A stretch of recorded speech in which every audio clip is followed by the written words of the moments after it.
చెప్పు చెప్పు చెప్పు ఆయన కొనీడు, నాకేం బంగారం లేదు, అందుకేగా మెడలో ఏం వేసుకోకుండా తిరుగుతున్నావు. చీర మీదకి హెవీ జ్యువెలరీ సెట్ కాదబ్బా, ఎస్పెషల్లీ గోల్డ్ జ్యువెలరీ, అందుకే ఇట్లా వేసుకున్నా. సీమంతంకి సుహాస్ జ్యువెలర్స్ లోనే కావాలని ఆన్లైన్ లో కొనిచ్చుకున్నావు కదా నా చేత. అప్పుడు తప్ప ఎప్పుడైనా వేసుకున్నావు తర్వాత నేను హ్యాపీగా ఫీల్ అవుతా కదా. బ్యాంక్ లాకర్ లో పెట్టు, గుడ్లు పెడుతుంది. 2-3 బుజ్జి ఇయర్ రింగ్స్ పుడతాయి, అవి వేసుకొని తిరుగుదులే. అటెండ్, నేను రెడీ, పాపా పోయేద్దాం కూరగాయలకి. అమ్మా స్టార్ మహిళ, నువ్వు అలా తలతల్లాడుతూ కూరగాయలు కొనాల్సిన అవసరం లేదమ్మా.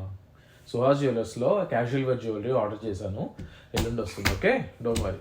జ్యువెలరీ ఆర్డర్ చేసినావా? ఇండియా నుంచి ఎవరు వస్తున్నారు తీసుకురావడానికి? సుహాస్ జ్యువెలర్స్ వాళ్ళు యూఎస్ఏ షిప్పింగ్ స్టార్ట్ చేశారు. July 15th వరకు free shipping, and also product మన చేతికి వచ్చే వరకు వాళ్ళదే రెస్పాన్సిబిలిటీ. అయితే అర్జెంట్ గా మమ్మీని ఖమ్మం పోయి ఇంకో 2-3 డిజైన్ సెలెక్ట్ చేయమంట. యాక్చువల్లీ నేను కూడా వీడియో కాల్ లో ఇంకొన్ని డిజైన్ సెలెక్ట్ చేసుకుంటా, అవి కూడా షిప్ చేయించుకుంటా.